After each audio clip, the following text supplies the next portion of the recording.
The Author's POV. Chapter 41, Changes Happening in the Academy, 2. Clank. Clank. The sound of metal clashing together reverberated across the surroundings as individuals could be seen sparring against each other or against the puppets in the training ground. Not so far from them, in the middle area of the training ground, a lone boy was currently sheathing and unsheathing the katana in his hands. As this had been a common sight for the past 3 weeks, no one paid attention to it any longer. They just brushed it off as the guy being crazy. I can feel myself reaching the threshold to the minor realm of mastery. After spending most of my time training and attending classes, a week had passed. Before I knew it, my level of mastery of the keiki style had improved drastically.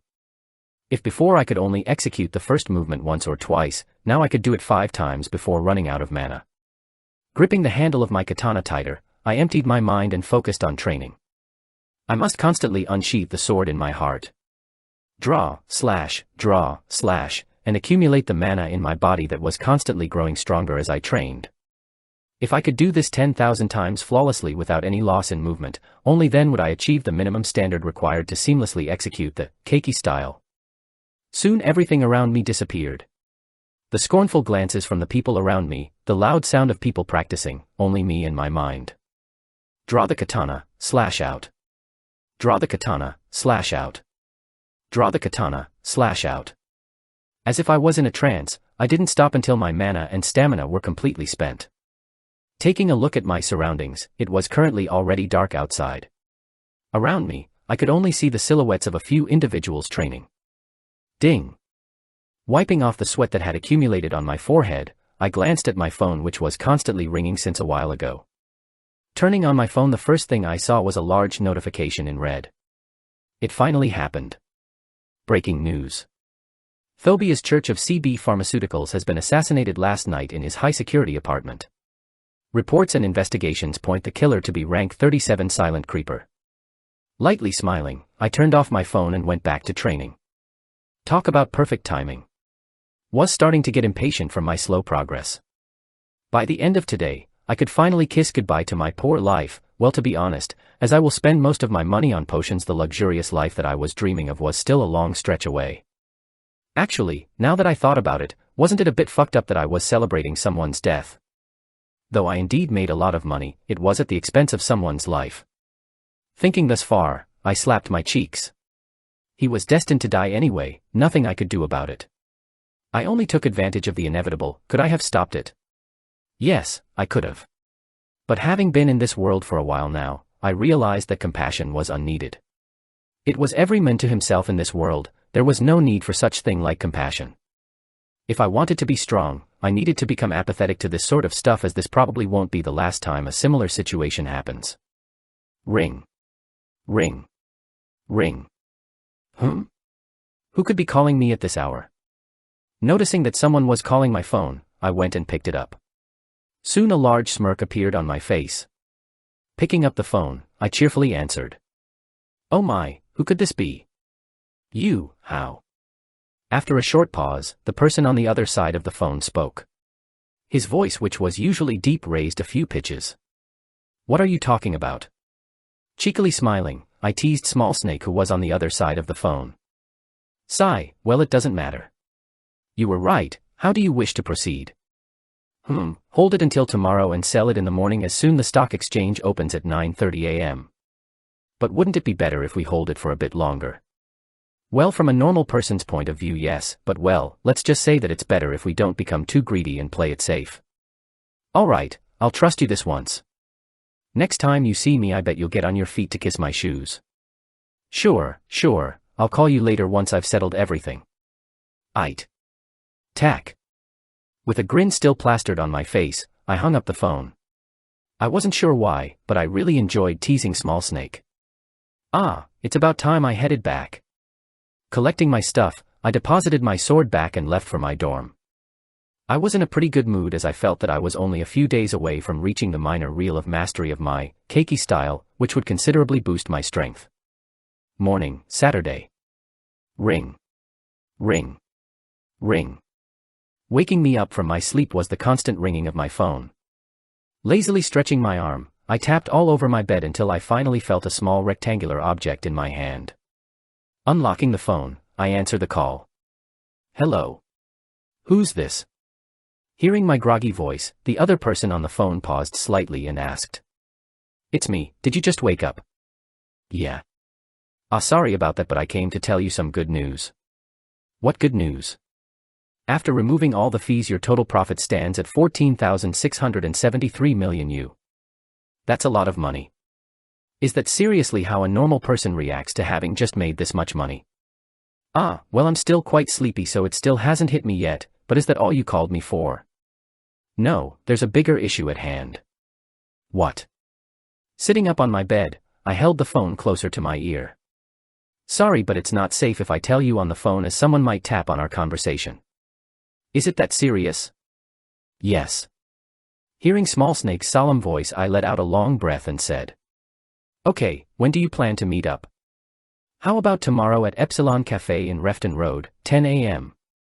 Yeah, okay, I'll see you then. Tack. Hanging up the phone, I pinched the middle of my brows for a couple of seconds before finally letting out a long sigh. This was going to be a long week. Washing up, I headed outside my dorm. Looking at my bank account that was now 14 million U heavier, a smirk appeared on my face. Was this how it felt to be rich? Not bad. Where are you headed to? Section C, please. Okay. Sitting inside a minibus, I patiently waited for the driver to start the engine. Right now I was headed to the C section of the campus, which was quite far from where I was staying. Now that I had enough money, it was about time that I finally get in contact with the person that could provide me with below market priced potions. I sort of dreaded this moment. Let's just say that the person I was going to interact with was very, quirky. Section C. Which area? North side, please. Alright, we'll arrive in 15 minutes. Starting the engine, the van soon sped off into the distance. Sighing, I looked outside of the window. These days I was sighing quite a lot. With everything that was going on, I couldn't get one moment of peace. Staring at the constantly changing scenery, my stomach slightly churned due to nervousness. What I was about to do next would either make or break me. Let's just hope everything goes well. We're here. Right on cue, the van stopped in front of a large facility. Thank you. Thanking the driver, I walked towards the facility. Large metal fences covered the facility, where enormous buildings could be seen behind them. The sheer size of the buildings caused me to gape in awe. Stop. Arriving at the entrance of the facility, two guards appeared before me. They were wearing black uniforms with the school insignia imprinted on their chests. They had black military hats and exuded strong pressure. I'd estimate them to be at around rank D or less, as although the pressure they exuded was strong, it wasn't to the point that made me feel overwhelmed. Handing one of the guards my student ID card, they scanned it briefly, and after everything checked out, they granted me entry. Schlup. Arriving in front of the main building of Section C, two transparent retractable doors opened up. A wave of cold, refreshing air coming from the AC instantly hit me. The interior of the building was very modern and slick. The most dominant color was white, and everything was decorated with a simplistic design. Arriving in front of the reception of the building, a beautiful young lady smiled at me. How may I help you? I would like to meet Melissa Hall, please. The smile of the young clerk lady instantly disappeared. What replaced it was a look of slight disgust as she coldly said, I'm sorry, but this is a research facility, not a place where you can come as you please to court Melissa. Frankly, you're not the first one that has tried this, and you probably won't be the last one, and let me be honest with you. You're not qualified. Being berated by the young clerk lady, my eye twitched a couple of times. How did it turn out like this? I am not here to court her. Hearing what I said, the young lady smirked and proceeded to cross her arms. Oh. So what are you here for? She didn't believe me at all. I'm actually her classmate, and I have a business proposition for her. Oh wow. This is the third person that has used this excuse. Hearing her sarcastic voice, veins started bulging from my forehead. Taking a deep breath to calm myself down, I said, Phew, can you just relay it to her? If she denies me, I'll just leave. Hee, fine. Laughing lightly, the young clerk lady picked up the phone on the counter and dialed a number. What's your name? Rendover. All right. Hello. Answering the call, a crisp and pleasant voice entered the young girl's ear. Hey Melissa, it's me, Rosie. Rosie from reception. Yes. How can I help you? I got someone here that insists on meeting you. Why did you call me for this? You know that I don't care about this sort of stuff. Just send him out. Covering the speaker of the phone, Rosie leaned forwards and smiled triumphantly at me. You heard her. Rolling my eyes, I said. Just tell her I have something important to tell her. He says he's got something important to say. Don't care, if that's all I'll hang up. By the way, what is the name of the student that is trying to meet me? If I don't remember wrong, it's something along the lines of, bend over. Multiple veins popped on my forehead as I tried my best not to assault her. Seeing my reaction, Rosie stuck her tongue out and said. Ops, I made a mistake, I meant rend over. Let him in. See, she doesn't want to, Did I hear wrongly? No, let him in. Tack. Before Rosie could finish speaking, Melissa hung up the phone, leaving her there dumbfoundedly staring at her phone. What's going on? Doesn't Melissa usually detest interacting with people? A million questions entered her mind as she stood rooted on her spot. Well, look at how the roles have reversed, Miss Rosie. Smirking, I looked at Rosie, who seemed to be lost in her own world. What did you do? Pointing at me, Rosie looked at me as if I performed some sort of witchcraft. Nothing really. Hey, why are you backing away from me? As I was speaking, I noticed Rosie backing away from me. Almost as if she was scared of me.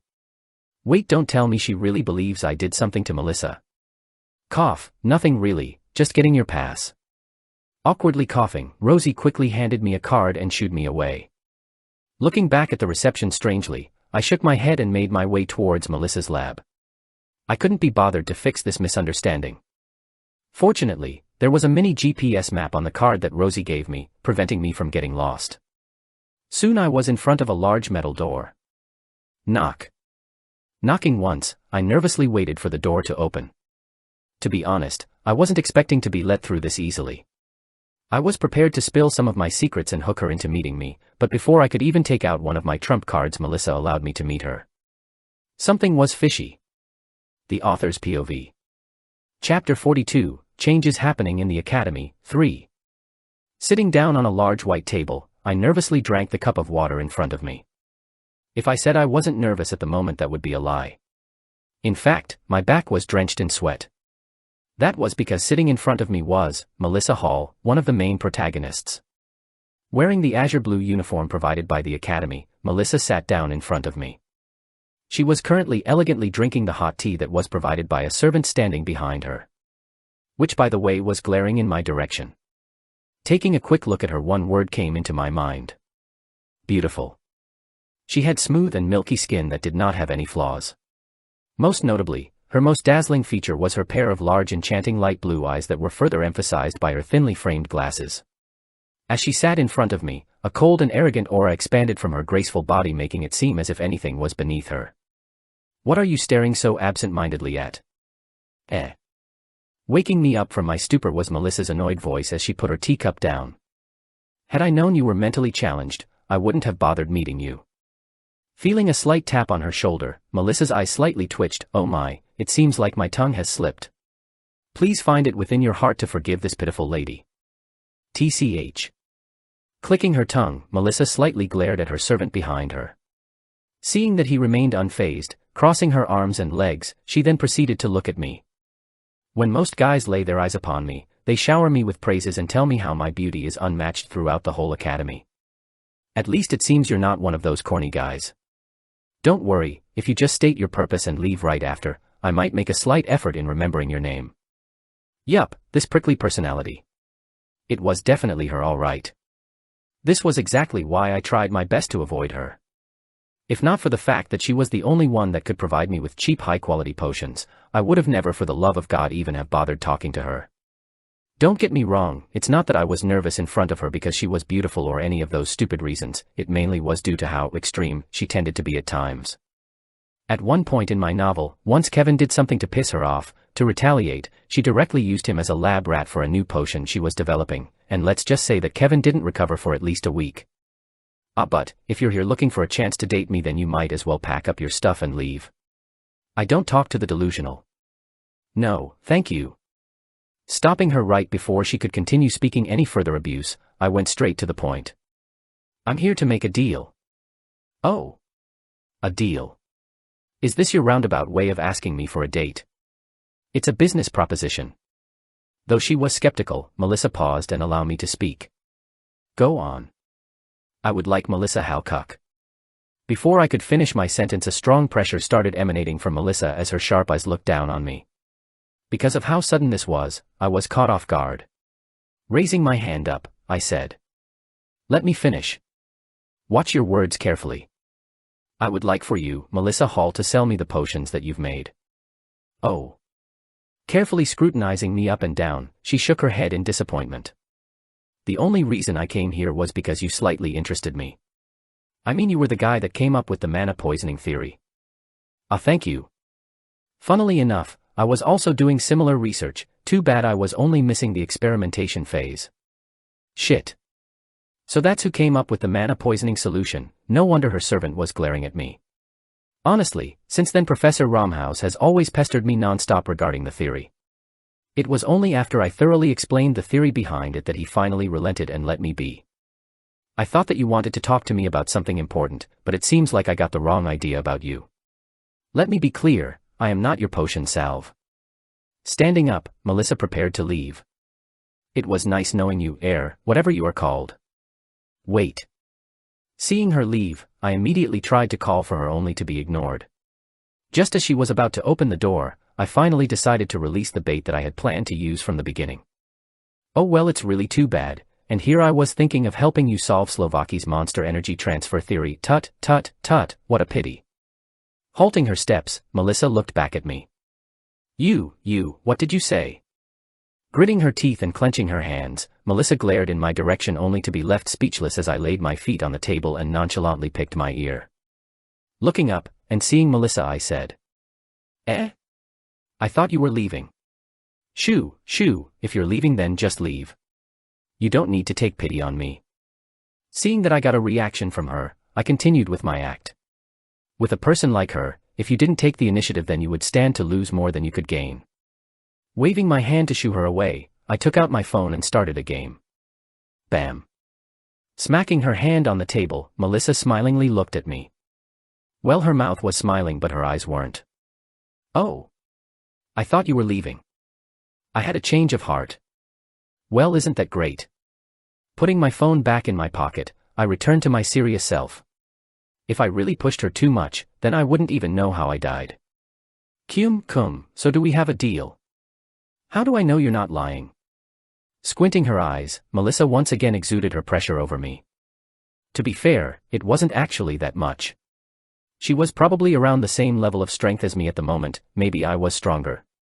But well, it wasn't something that I should be proud of since combat wasn't her expertise. How about this, I'll give you half of the theory beforehand and the other half once the deal is done. But what if the second half doesn't work? Rolling my eyes, I said. Do you really think I have the balls to give you some non-functioning theory? Good point. Gesturing her servant behind her, Melissa took out her tablet and started writing a contract. We soon spent the next 15 minutes agreeing on the terms of the contract. This okay?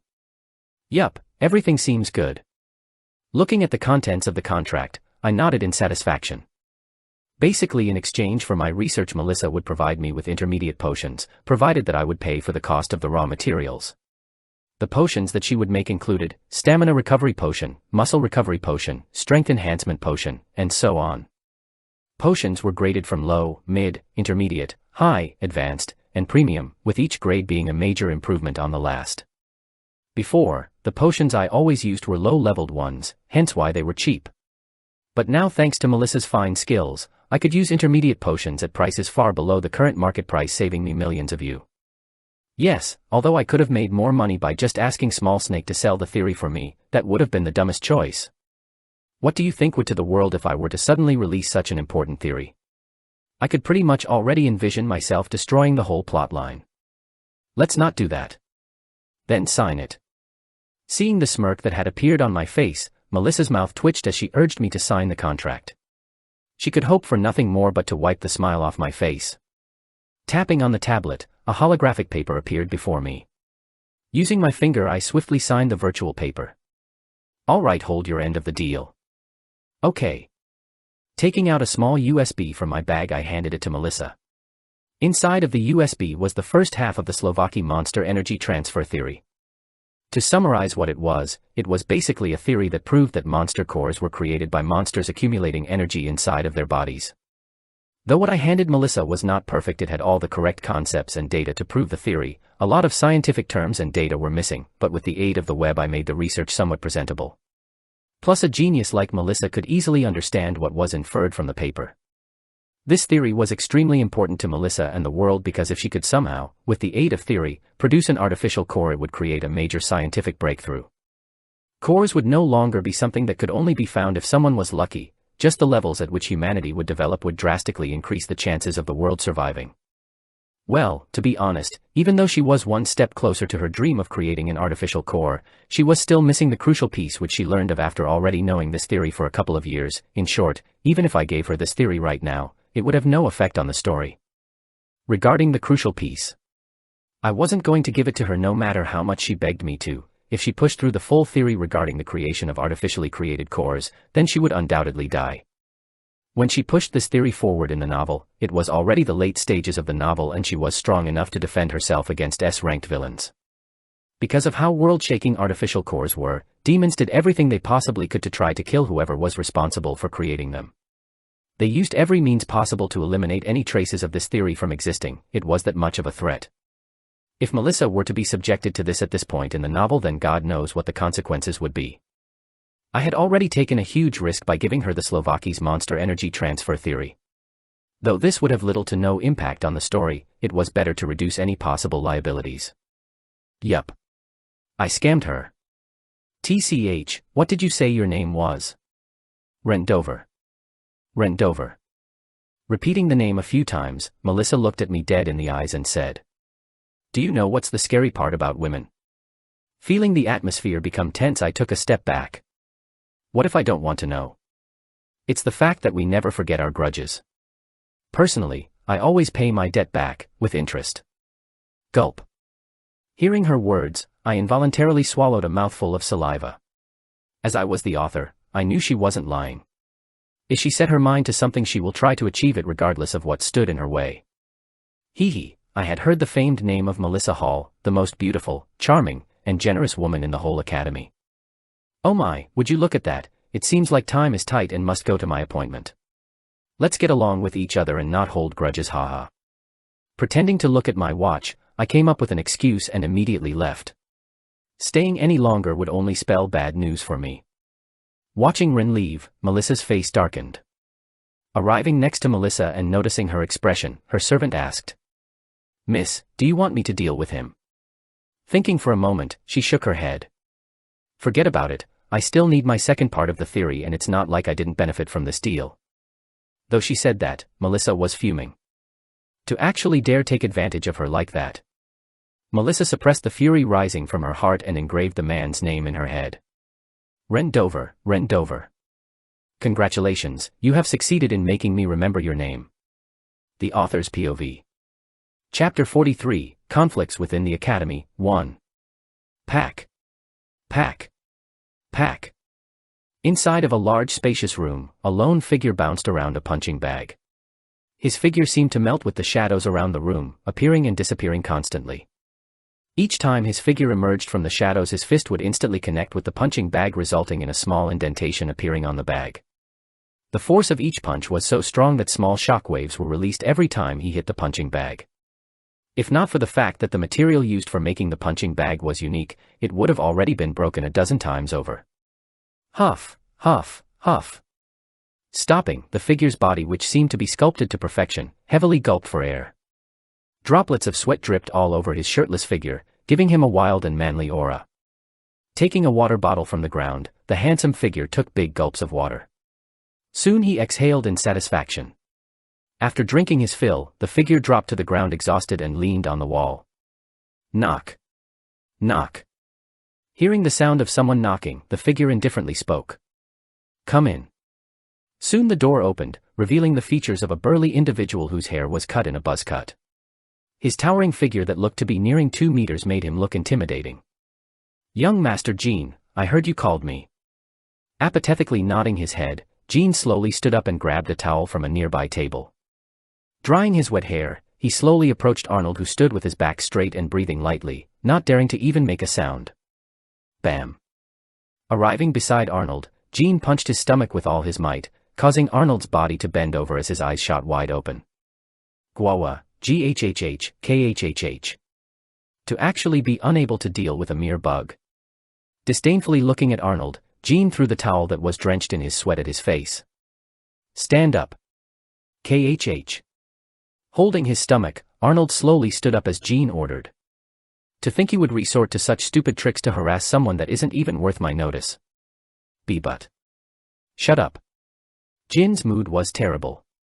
Recalling the lone figure sitting on the right side of the classroom, Jin's teeth clenched. Ren Dover. That was the name of the student that fouled his mood. Previously, he didn't really put Ren in his sight. He only knew that Arnold had a slight grudge against him, but just recently he received a certain piece of news that irked him. It told him that Melissa had granted Ren a meeting with her, and moreover, it seemed that they talked for over 10 minutes. Not even he could talk to Melissa for that long despite the fact that they were living in the same dorm. With a dark face, Jean said, "I'll ask Troy to deal with him, at least he can finish the job." Hearing Troy's name being mentioned, Arnold immediately protested. "Please let me." "Oh." Seeing Arnold's determination, Jean couldn't help but glance at him. "What makes you think you can do it after failing already?" "Because Kevin was the one that prevented me from finishing the mission." I guess you're right." Patting Arnold in the shoulder, Jean gloomily said. "Make sure you make his life as miserable." "Yes." Nodding solemnly, Arnold left the training room. Bomb. TSSHHHHH. Soon after Arnold left the room, Jean walked back to the punching machine and punched it with all his might. A large shockwave swept the room and fine granules of sand started falling from the sack as a tear appeared on it. "How dare you approach Melissa?" "Phew, I thought I was lost." After switching buses 4 times, I finally arrived at the appointed location. A large fancy board with the words Epsilon Cafe imprinted on it immediately caught my attention. Entering the cafe, instantly the heavy scent of coffee hit my nostrils. Wooden chairs and tables spread all over the cafe. A relaxed and tranquil atmosphere enveloped the place, promoting me to relax along with the atmosphere. Looking around, I soon found Small Snake. Wearing a black baseball cap and a mask, Small Snake sat in the corner of the cafe. I was easily able to find him because he was wearing exactly what he used to wear whenever he would meet Kevin. Taking note of that, I went and ordered an iced latte. After paying and receiving my latte, I headed to where Small Snake was. We had agreed beforehand that we both must order a latte beforehand in order to make sure we got the right person. Since our faces were covered, we had no idea how we looked like, so this was the easiest method. Comfortably sitting on the green sofa in front of Small Snake, I placed my latte down and hung my arm on the side of the sofa.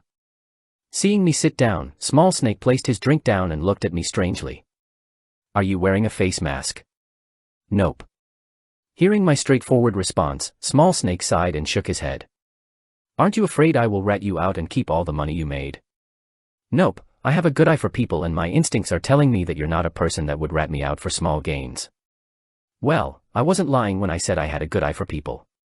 Knowing my novel very well, I knew exactly what kind of person he was, it's just that he didn't need to know this part. "I wouldn't really call those small gains though, you're weird." Laughing lightly, Small Snake shook his head and slowly took off his hat and mask. "If you're willing to trust me that much, I might as well reciprocate." Soon his face was revealed. He had short black hair, deep green eyes, and a childish-looking face. However, despite his childish features, his demeanor was nothing but childish. He felt like someone who had gone through many ups and downs in his life. Someone that had survived many years in the most unimaginable places on Earth. "I'm glad I've gained your trust, so what did you call me here for?" Taking a sip of my latte, I went straight to the point. Looking around, Small Snake leaned forward and whispered. "A third party is looking for my traces." "The authorities?" "No. I've been very careful, and though the authorities are indeed trying to trace me, they are not doing it as aggressively as the other party." Leaning back on my sofa, I contemplated for a bit before saying, It should be WV Pharmaceuticals. I also thought the same, but I don't have concrete proof. No, it's them. What makes you so sure about that? Well, it's because they were the ones that ordered for Thobias Church's death. What? Abruptly standing up, Small Snake raised his voice and looked at me in disbelief. Oi, calm down. Seeing everyone staring in our direction, I lightly sighed and urged him to sit down. How do you know? Relax, I am not part of them if that's what you're thinking. Taking a sip of my latte, I stared at Small Snake, who was sitting up straight and eagerly waiting for me to continue speaking. If you want to know how I got the information, I'm sorry, but that's confidential. Even if I wanted to tell him who told me, I couldn't. It's not like I could explain to him that he was merely a side character of a world that I had created. Lightly disappointed, Small Snake said. No, I get it, but is what you said real? 100%. Since I was the one who wrote about the event, I obviously knew who did it. W.V, the second largest company, hired Silent Creeper to kill Thobias Church. The reason why he was able to kill him without any trace was because they had planted a mole inside of C.B and made use of the mole to help Silent Creeper kill Thobias Church. The reason why they got rid of him was obvious: they wanted to be the number one. Having been overshadowed ever since opening, the higher-ups had decided they had enough. Since they couldn't defeat them legally, they resorted to killing their best researcher. What are you planning on doing with this information? Nothing. Raising his voice, Small Snake looked at me as if he was looking at an idiot. I mean, who wouldn't want to capitalize on this piece of news to make even more money? If I could prove that W.V was behind Thobias Church's death, then the stock of W.V would plummet. Moreover, with my newly acquired funds, the amount of money I would make would be frightening. First off, and more importantly, I don't have any proof. Even if I know that W.V is behind it, I can't do anything about it since I can't prove my claim. That's true. Secondly, if we do release the news about what had happened, then the pharmaceutical market will completely crash, resulting in prices for potions to increase drastically. Nodding, Small Snake thought for a bit and agreed with what I had said.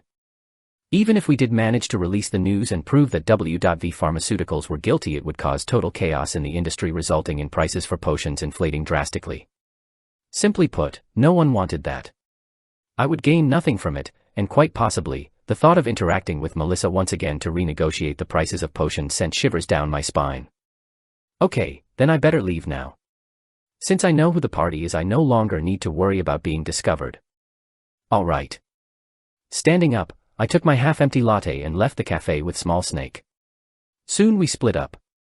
Checking my watch and seeing that I still had quite a bit of free time, I decided to roam around and see if there was anything that could catch my interest. Though the streets weren't busy, I could see people going in and out of shops everywhere. There was a single road where cars passed, and on the right and left side of the road, shops filled the streets. Large billboards with beautiful ladies and handsome men could be seen everywhere, as they each advertised different products. Perfume, toys, clothing, you name it, they had it all. Stopping, I looked at a large fluorescent sign. Antique shop. Antique shop. I wonder if they have anything interesting here. Dling. Dling. Opening the door, the bells on the door lightly tolled. Instantly a heavy scent of wood hit my nostrils, reminding me of my grandparents' house back in my previous world. It smelled funky. Welcome. Greeting me was an old man with a large gray beard and a set of white hair. Nodding in his direction, I looked around. Instantly my interest was piqued. Everything in here were things that I used to use back on Earth. Since this was the year 2055, everything was far more advanced to the things I was used to back on Earth, meaning that what I used to use was considered ancient in this day and age. In the corner of the room, I could see magazines and newspapers, consoles, and other things that I used to use. Seeing all of these things around the room caused me to feel a bit of nostalgia. Oh! As I was looking around, a certain item instantly caught my attention. Picking it up, a wide smile appeared on my face. Great choice. One of my personal favorites. Appearing behind me, the shop owner stroked his beard a couple of times as he looked at the item in my hand. How much is this? MHH. Considering that the company that makes that device is no longer around, I would say 500 U. 500 U. Looking at the MP3 in my hand, a conflicted look appeared on my face. I mean, paying 500 U for an MP3 in this day and age wasn't something that any sane person would do, but I couldn't help but be tempted. This was especially so when I noticed that it came with its own wired earphones. You heard me right. Wired earphones. Before I reincarnated, my world was already starting to transition from wired earphones to wireless earbuds. To be honest, I tried wireless earbuds before, but they weren't my thing. As I loved listening to music to pass time, I bought myself some wireless earbuds in this world, but it just wasn't the same. Alright, I'll buy it. Great choice. Smiling from ear to ear, the shopkeeper immediately went to the register and swiped my card. Soon after the transaction ended, I left the shop. Opening my new MP3, I was surprised with the fact that it already had its own playlist on it. Scrolling through the numerous songs, I stopped on one and put on my earbuds. 7 Nation Army. The White Stripes. Ignoring the weird stares coming in my direction, I happily went back to the academy listening to my new MP3. The Author's POV. Chapter 44, Conflicts Within the Academy, 2. Inside a dark and damp room, a young individual kneeled on one leg on the floor. Matriarch, the preparations are complete, the bait has been thrown. Lifting his head up, a red throne met his sight. Besides the red throne, 2 large ferocious dog-like creatures sat on the ground. Their eyes were of a deep shade of red, and their teeth were extremely sharp, causing his blood to freeze. Sitting neatly on the red thorny throne was a gorgeous woman. She was wearing a gorgeous long red dress, whose hem was beautified with marvelous drawings and patterns. Her dress was a deep shade of red and showed off her exquisite body. Her black hair gently fell all the way from her shoulders to her waist. Her red, succulent lips had a cold smile as she tapped the armchair of her throne. Good. Her enchanting voice that sounded crisp and pleasant traveled to the young individual's ears, causing him to fall into a slight daze. Looking at her, the young individual couldn't help but swallow a mouthful of saliva as he tried his best to calm his raging heart. His eyesight slightly lingered on her gorgeous gown that emphasized her perfect figure. Her sexy figure was extremely charming, that it could make any man's heart pound harder. Her bare feet, seemingly made of porcelain and flawless, further increased her sexiness. However, if not for the 2 black horns on her head, he would have mistaken her for a human. Realizing that he had been staring for too long, the young individual forcefully looked down on the ground as cold sweat dripped from his back. Though he couldn't deny that the figure before him was extremely enchanting, if by chance he got on the wrong side of her, death would be the best outcome. If it weren't for that idiot Everblood, we wouldn't have needed to push our plans this far ahead. Pouting slightly, the demoness calmly petted the 2 dogs before her. Soon silence enveloped the surroundings. Matriarch, when should we initiate the plan? Breaking the silence, the young youth spoke. Thinking for a bit, the matriarch looked at the boy before her before saying, "MHHH, let's take it slowly. Though Everblood failed, we still have some time. You should first try to capture our target." "As you wish, matriarch." Nodding his head, the young boy placed his left hand on his right pec and bowed. "Good boy." Smiling slightly, the matriarch looked at the young handsome boy before her. Elijah Turner.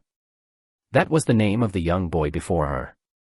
Though she was forced to make a pact with him due to certain circumstances, after having contracted with him for over a year, she had taken a liking to him.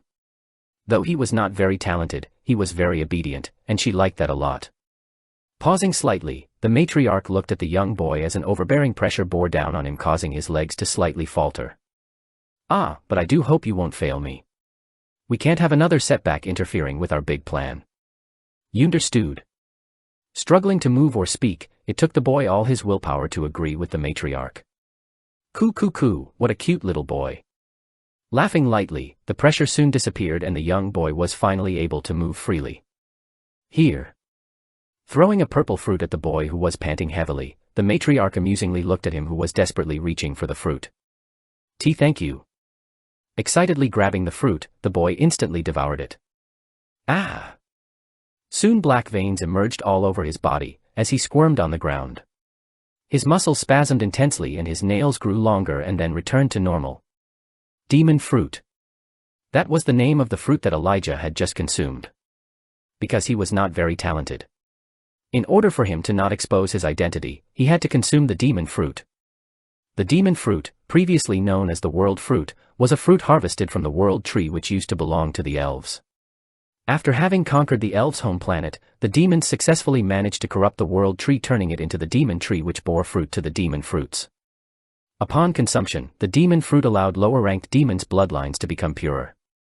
That alone went to show how important the fruit was for the demons. With it, the demon clans managed to drastically increase their strength.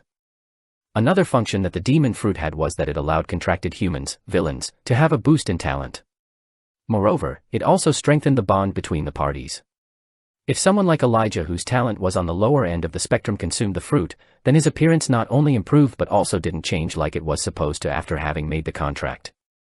Because of the high demand and limited supply, the demon fruit was extremely sought after by the demons. The fact that they were giving it to Elijah went to show how important his mission was. "Alright, you may go." "Thank you." Bowing once again, the young boy left the room. Soon after he left, a shadow materialized beside the matriarch. Because it was dark, its features were hidden, preventing anyone but the matriarch from seeing how it looked like. "Are you sure it's okay to let him do the mission alone?" Smiling lightly, the matriarch looked at where the young boy was and said, "Well, if he isn't capable of this much, he's better off dead, though it would be a problem if he died after having invested so much in him." Yep. Opening the large box that had arrived early in the morning, I excitedly looked through the contents. As expected of Melissa, the box was filled with potions. Only 3 days had passed since I requested Melissa to make me the potions, and yet in that short amount of time, she managed to fulfill my request and sent me all of the potions I commissioned her to make for me. Honestly, I was impressed. Though what was less impressive was the fact that I had to fork out a total of 6 million just for the raw materials alone. But looking at the high-quality potions in the box, the pain I felt from spending so much money instantly disappeared. Soon, I started taking out all of the potions from the box.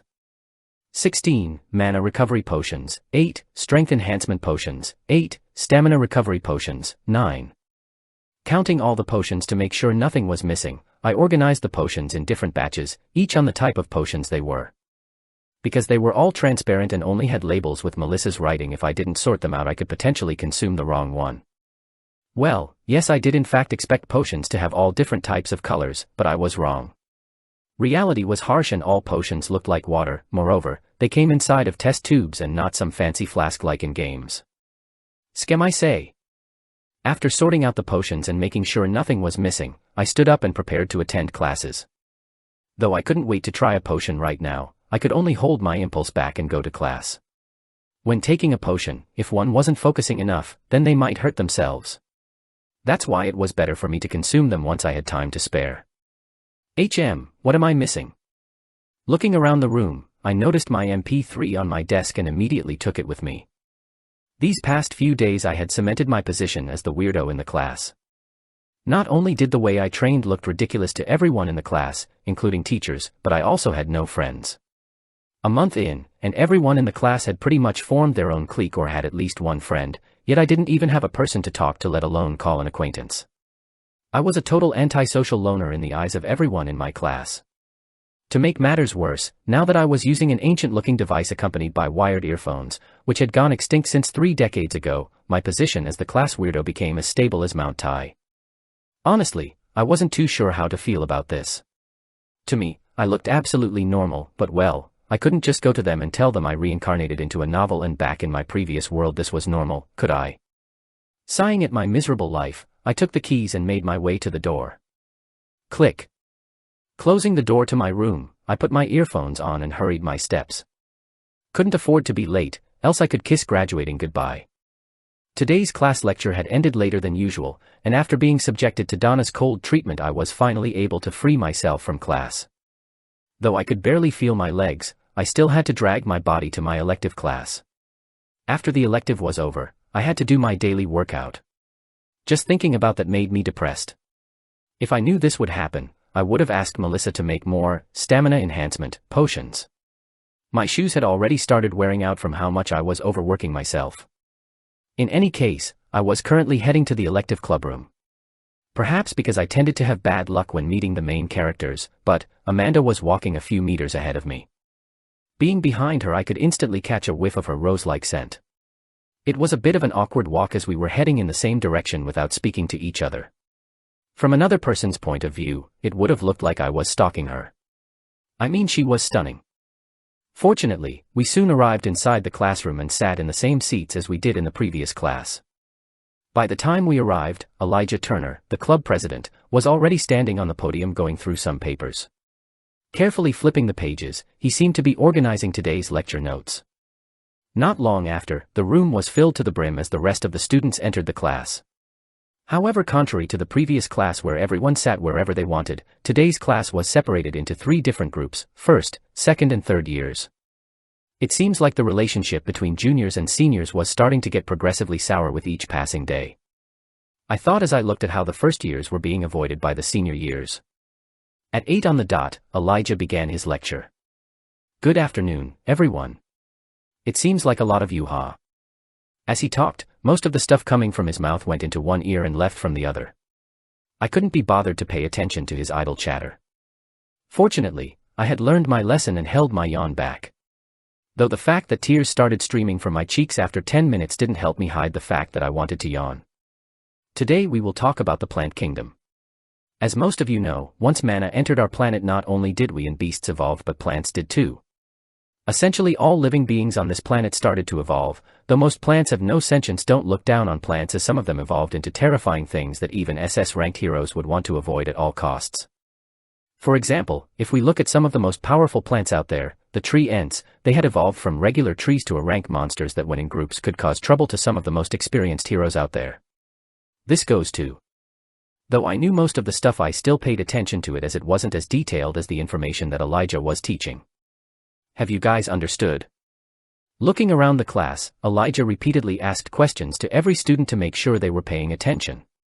Looking around and seeing that everyone nodded, Elijah smiled in satisfaction and said, "All right then, I guess it's time we call it quits for today." The lecture had lasted a total of 1 hour. Unexpectedly, there was a lot to learn, like the weakness of some plants, which areas to avoid, and the difference between physical plants and non-physical plants, e.g. ones that attacked directly and the ones that used poison. I learned in detail about things I had neglected to explain in my novel, all the while I watched cute female students throwing flirtatious glances at Elijah. Rejoicing at the fact that I no longer had to listen to him, I prepared to leave the class, but before I could leave I heard his voice addressing the whole class.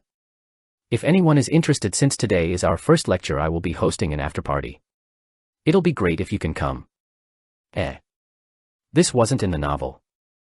There was no such thing as an after-party in the novel at this point in time. Amanda is not rejecting it.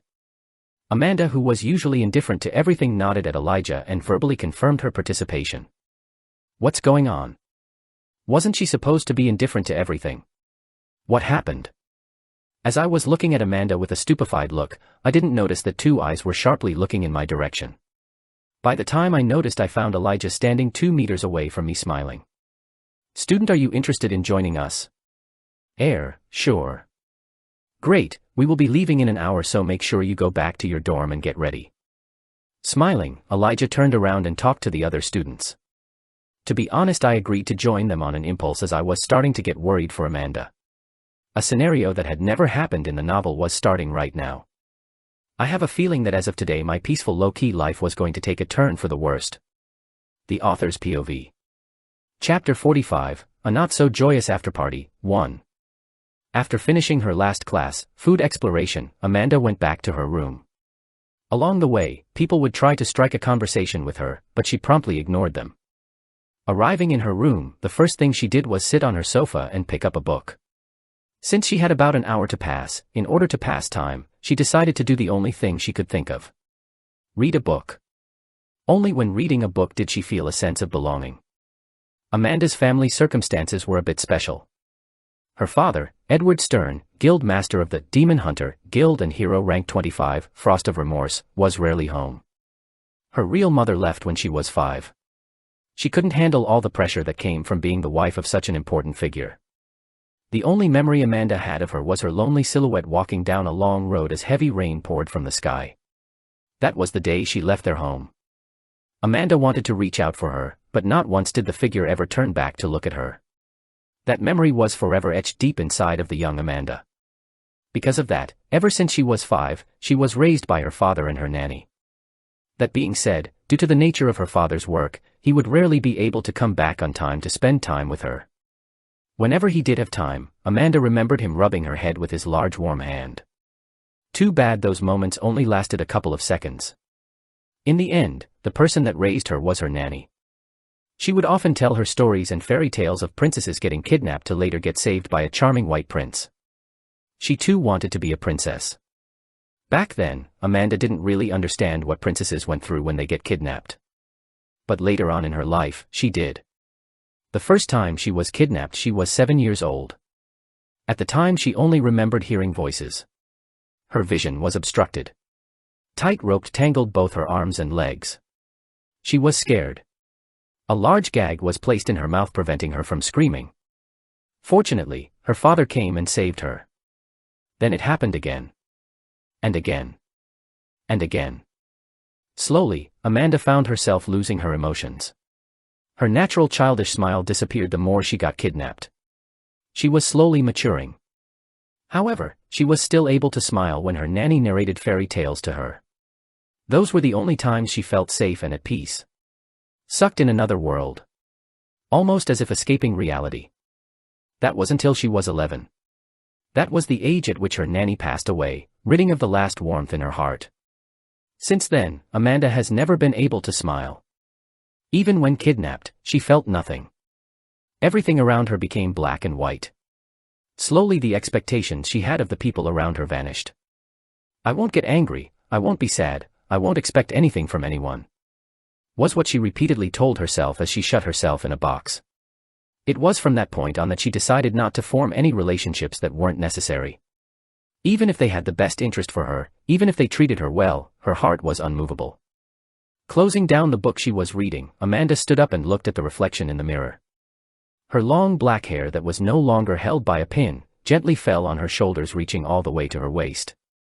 Her deep phoenix-like eyes had a cold indifference to them that made people feel like she was a holy existence that was unreachable for regular people. Her appearance was so exquisite that it could move anyone's heart regardless of their gender, but it also gave people a gloomy feeling.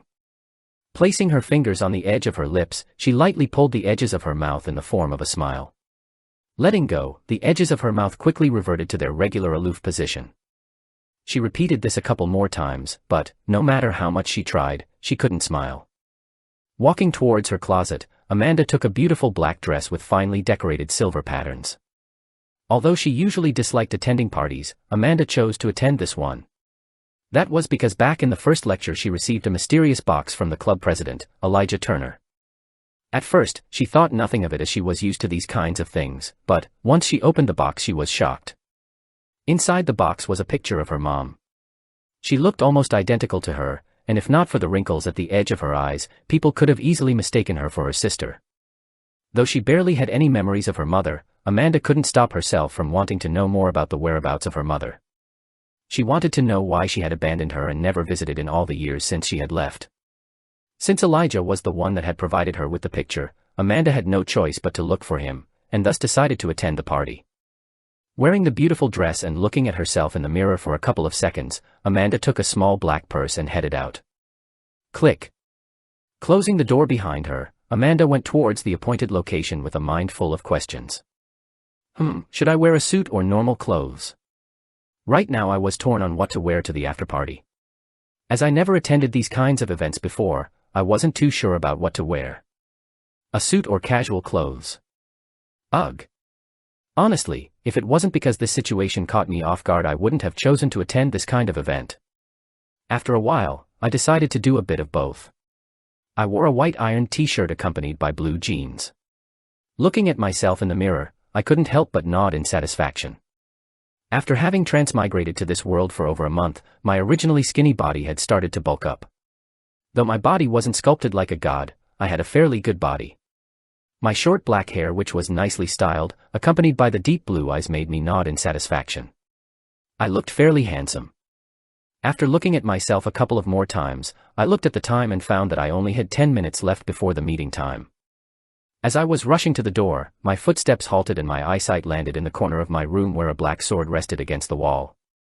After pondering for a bit, I took the black sword and placed it in my dimensional bracelet. I hope the situation doesn't get to the point where I have to use my sword. Though I said this, I already started preparing myself for the worse. The situation was already starting to get out of my control, and right now, for the first time, I was going into a situation without any knowledge of what was to come. Click. Taking my room keys and turning off the lights, I left my room. Cheers. Inside of a spacious luxurious room, a flock of students could be seen drinking and laughing. The interior of the room was very well decorated with fancy paintings scattered all over the room. Large white sofas with fine golden patterns on the sides sat in the middle of the room. Large wooden tables that were filled with food and beverages stood in the corner of the room. The location we were currently at was a rather well-known restaurant called Le Ferret. It was a fairly luxurious restaurant with celebrities often showing up here. Due to its popularity, it was fairly obvious that this place was expensive, and somehow Elijah had managed to book a whole room just for the gathering. This pretty much impressed everyone that came, as their eyes were shining stars, especially the girls.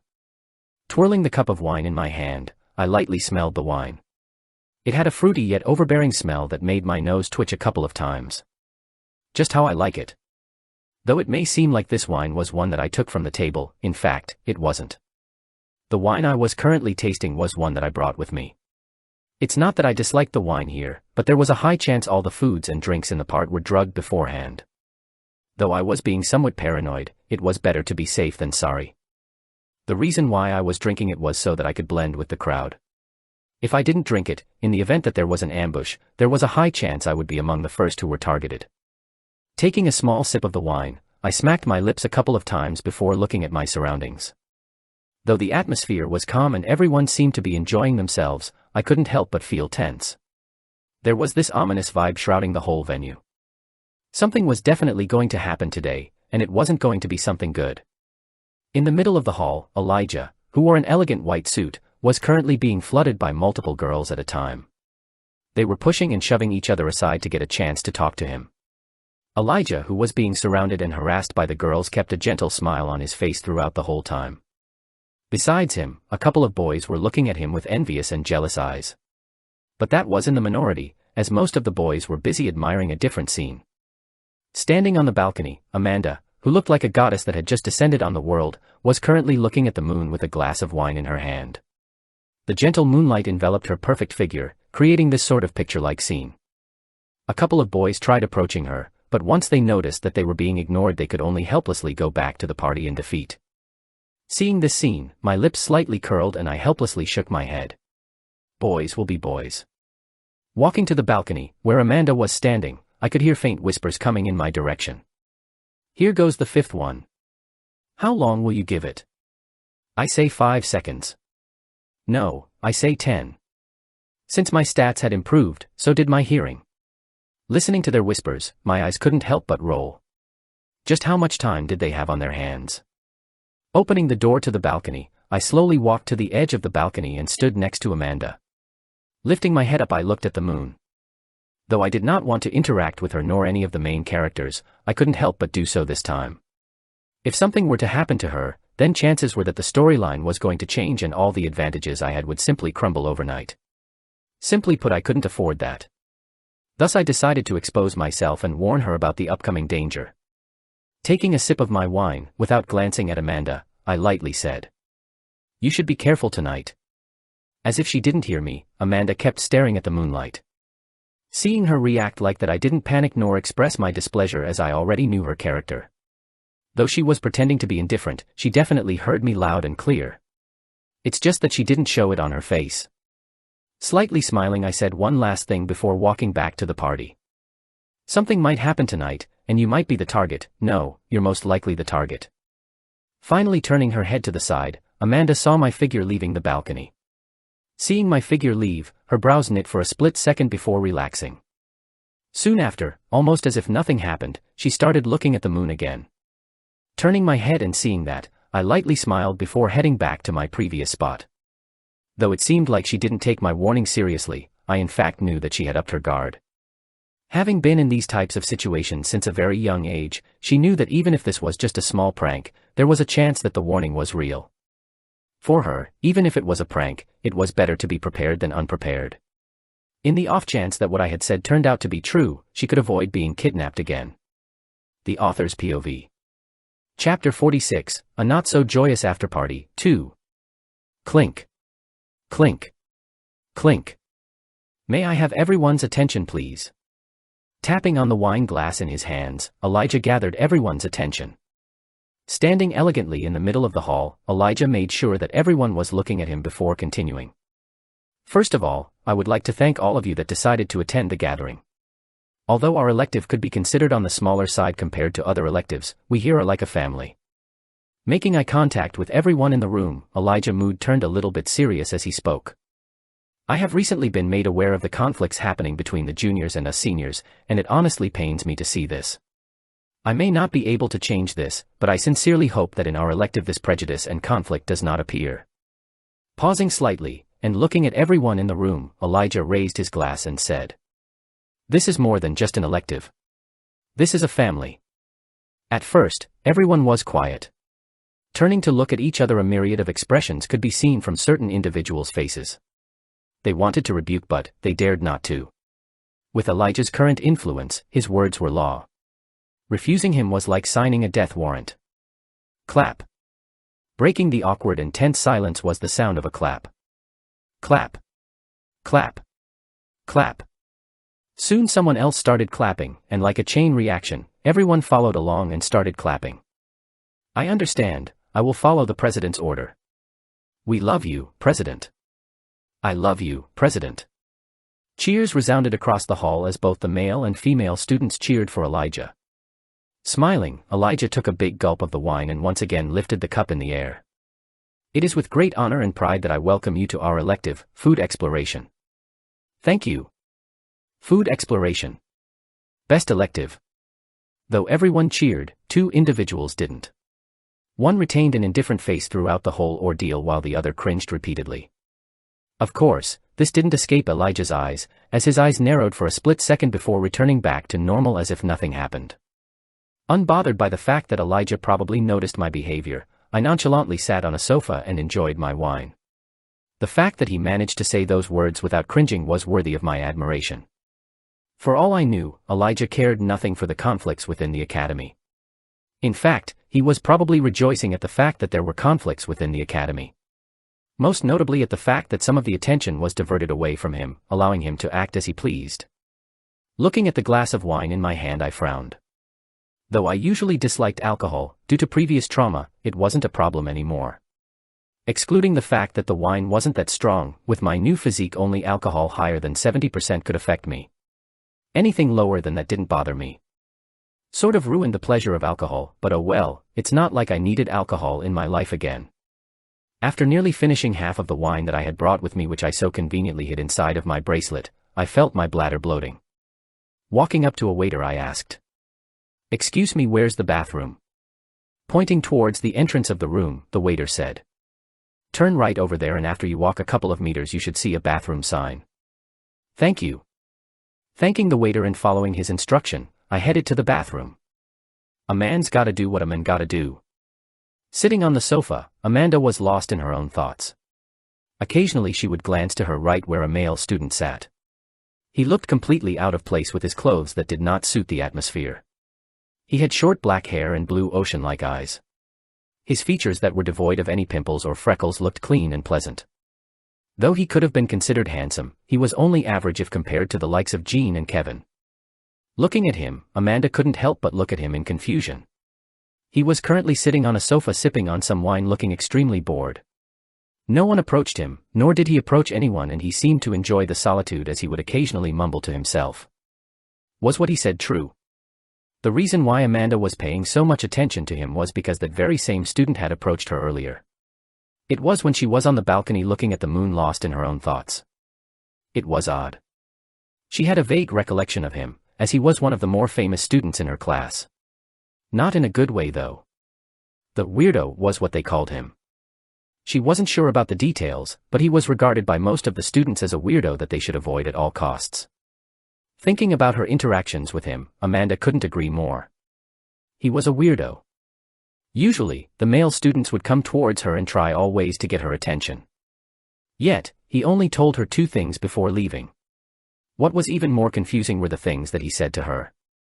"You should be careful tonight." And, "Something might happen tonight, and you might be the target." No, you're most likely the target. If this was a new trick to try to get her attention, he had succeeded. She didn't really put his warning to heart, but she definitely started paying more attention to her surroundings. Having been in these sorts of situations since young, her temperament became cautious. If anything remotely suspicious happened, she would immediately raise her guard to the maximum. Scanning the hall, everything seemed normal, and apart from a few people already getting drunk, there was nothing odd about the HM. Drunk. Weren't wines the only thing that were served here? How could people get drunk off of wine? Instantly Amanda knew that something was wrong. Hiding her hand behind her back, she prepared to summon her bow in case something dangerous happened. Thud. Thud. Thud. One after another, students started falling on the ground. Amanda instinctively tried to summon her bow, but a wave of vertigo caused her to lose her bearing. Stumbling around, she tried her best to support herself against a pillar. Looking around, every student fell on the ground unconscious. Damn it.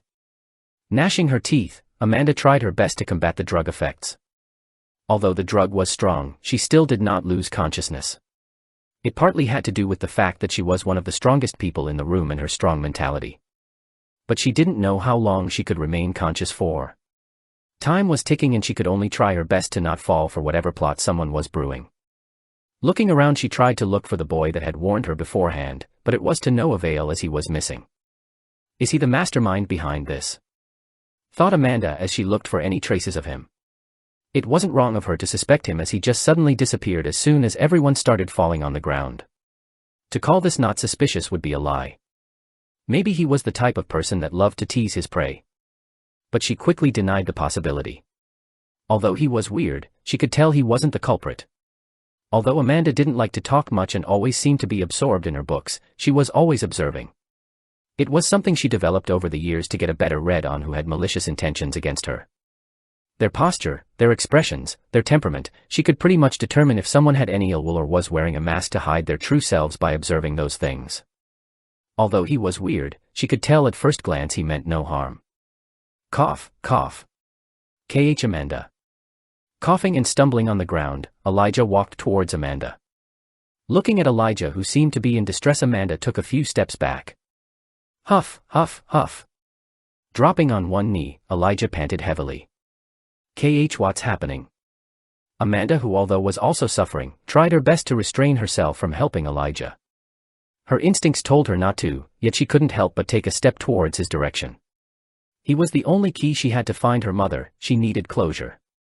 Although she was struggling, Amanda was slowly getting used to the effects of the drug. Soon her mind regained some clarity. Arriving a few meters before Elijah, Amanda extended her hand in his direction. Then Reaching with his right hand, Elijah tried to grab Amanda's hand, but before he could fully touch her, she smacked his hand away. Smack. Yo, you. Shocked Elijah looked at Amanda, who was glaring at him. Drop the act. What are you talking about? You think you can fool me when the entire time you had a smirk on your face? Taken aback, Elijah touched his face. Coo. Trembling, Elijah's smile deepened as he started laughing. How careless of me, I just couldn't contain my excitement. Standing up, Elijah exaggeratively facepalmed. I'm sorry, I just couldn't hold myself after imagining myself sharing some alone time with you, one of the 3 great beauties of the first years. Voom. Summoning her bow, Amanda instantly drew it. Oh my, aren't we a little too hasty? Raising his hands in surrender, Elijah smirked as he walked in Amanda's direction. Whoosh. Whoosh. Whoosh. As soon as Elijah took a step in her direction, without batting an eye, Amanda released 3 arrows in successions. Suddenly 3 white streaks of light appeared before Elijah as the arrows whistled through the air. Thump. Thump. Thump. Oh wow, that's some great archery. Looking behind him, Elijah whistled in admiration as he looked at the 3 arrows that pierced the wall deeply. Too bad you missed. Looking at Amanda, who was on the floor panting heavily, Elijah had a delighted smile on his face. A couple of minutes wasn't enough to combat the drug that he had carefully prepared beforehand. Walking slowly, Elijah savored Amanda's struggling expression. Yes, this is what I wanted. Finally, the oh-so-indifferent Amanda has finally shown me a different expression. What have you done to me? Gritting her teeth, Amanda glared at Elijah, who was only a few steps away from her. Oh dear, don't show me such face. Kneeling on one leg and holding Amanda by her chin, Elijah's expression twisted savagely. Now, we wouldn't want our dear Amanda showing such a face now, would we?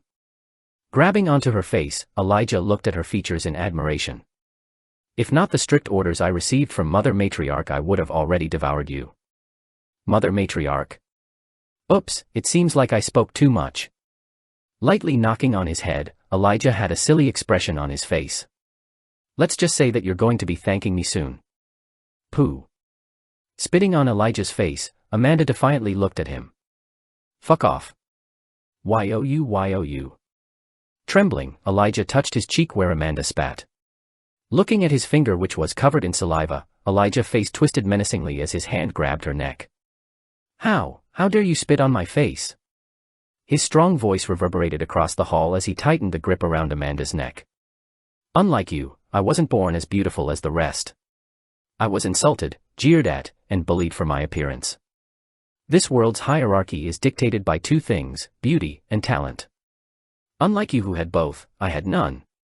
I was bullied and harassed throughout my whole childhood. Even my parents forsake me for my younger siblings who had better appearances than me. Gripping on Amanda's neck tighter, Elijah pulled her face closer to his. Just when I was about to end my life, Mother Matriarch came and saved me. She gave me talent, power, and my current appearance. Glaring with all his might, Elijah's voice kept rising.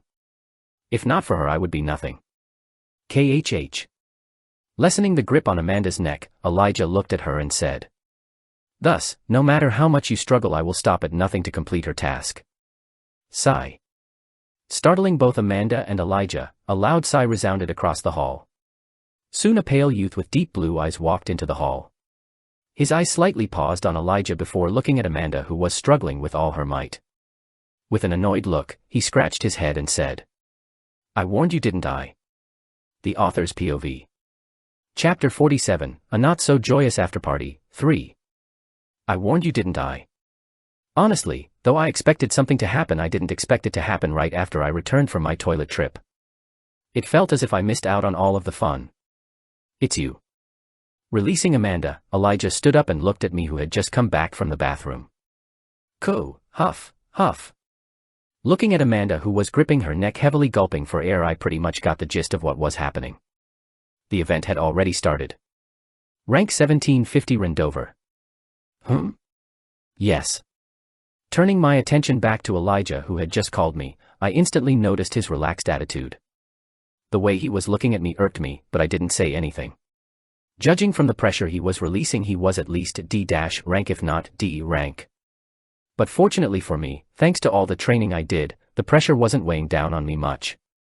The fact that he was primarily focused on Amanda also helped me. Judging from how relaxed he seemed, it looked like he didn't see me as a threat. Perfect.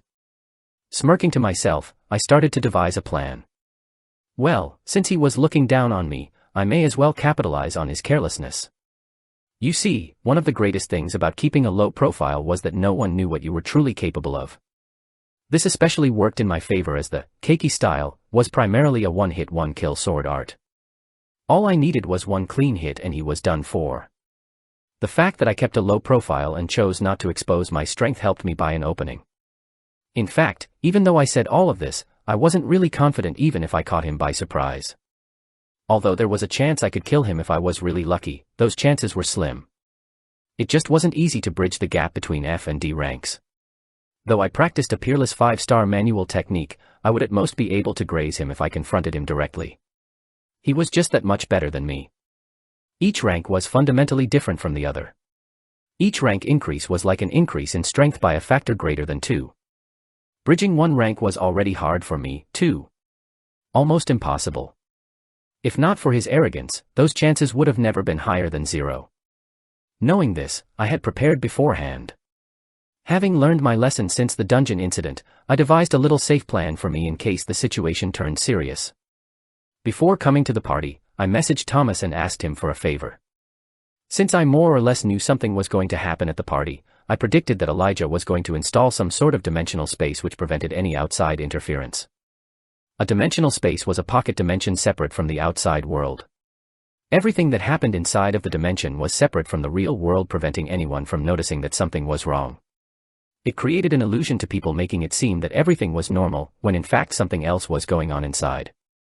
No sound or transmissions could be leaked, preventing people from calling for backup. It was the perfect device to hide a crime. Knowing this, when I messaged Thomas, I specifically told him that if by chance in the next 4 hours my phone suddenly lost signal, he was to send an encrypted message to Alexander Stern, Amanda's father, as well as the authorities. In the message, I directly wrote that a villain was attacking this specific location and many students were in danger. I also emphasized that Amanda was one of the said students. Though the plan was not foolproof, because I had asked Thomas, who was a high-ranking member of the black market, to send the message. Chances were that Alexander Stern and the authorities would receive it. Now all I had to do was stall for time. Looking around and seeing that everyone was on the floor passed out, I knew that I didn't have much time. Though this may have been a sleeping drug, it could have also been an extremely strong poison. Though I didn't know what was in their system, I knew it wasn't good for them. Seeing that the situation was unfavorable, I knew I had to do something. Looking at my skill bar, I instantly used my new and only skill. Monarch's Indifference. Soon, everything around me started to change. The hall, the people, the furniture, everything in my eyes slowly changed. Everything no longer looked like what it was before. Slowly, everything around me started resembling chess pieces. The hall turned into a three-dimensional space with pawns all over the floor. My heartbeat, which was beating unevenly, calmed down. Following my heartbeat, my breathing became even and I felt all my emotions leaving my body. I no longer cared for Amanda. I no longer cared for everyone in the hall. I no longer cared about Elijah. I only had one goal. Move the chess pieces accordingly. What's happening? Wobbling around the hall, Ren's legs staggered. Leaning against the wall, Ren heavily panted for air. And here I was wondering why you weren't affected by the drug. Smirking, Elijah amusingly looked at Ren, who was staggering all over the place like a drunk person. It seems like you're somewhat immune to the drug. Pity that in the end, because you are so weak, the drug still affected you. Looking at Elijah with wide eyes, Ren dumbly said, "D-drug. Ah, sorry, but I don't have much time to talk with someone as insignificant as you." Walking towards Ren's direction, Elijah's eyes were full of malice. "You see, I have bone to pick with you. KHH. Grabbing Ren by the hair, Elijah coldly looked at him. "Multiple times in my class you repeatedly yawned and acted bored. Was it fun?" Slap. Slapping Ren in the face until a red mark appeared on his face, Elijah raised his hand again. Slap. Someone who is rank 1750 should sit quietly and listen to the lecture obediently. Slap. Yet, you actually dared to provoke me. Slap.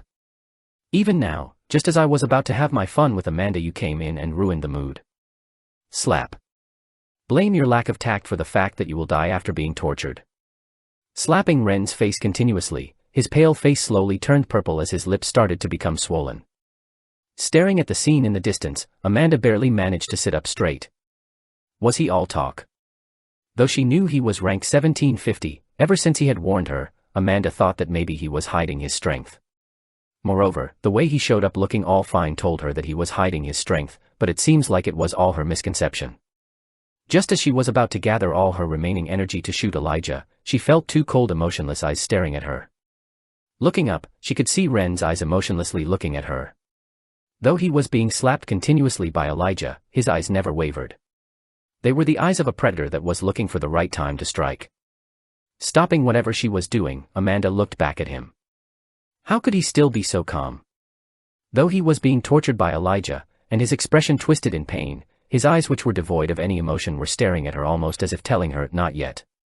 Staring into his eyes, Amanda clenched her teeth and quietly gathered all the mana in the surroundings.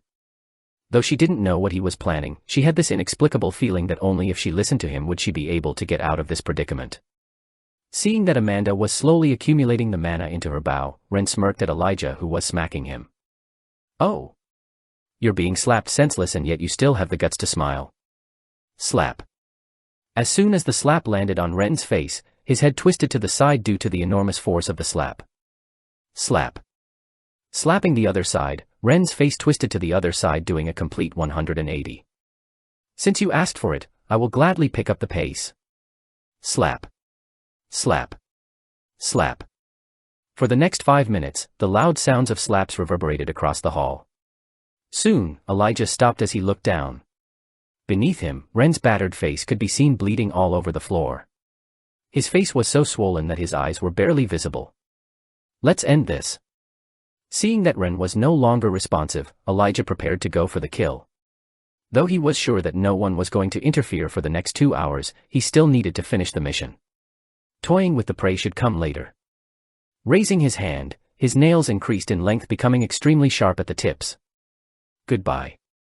Whoosh. Just as he was about to pierce Ren in the neck, he heard a whistling sound coming from behind him. Turning his head abruptly, he saw a large silver light quickly heading in his direction. It was so fast that the air around it split apart. Staring at the incoming arrow, Elijah's pupils dilated and he gathered all of the mana he had and formed a translucent shield before him. This all happened in a matter of seconds. Boom. A large explosion reverberated across the hall as dust and debris swept the place. The windows around the hall completely shattered and cracks could vividly be seen around the walls of the hall. As soon as the dust cleared, the tattered figure of Elijah could be seen.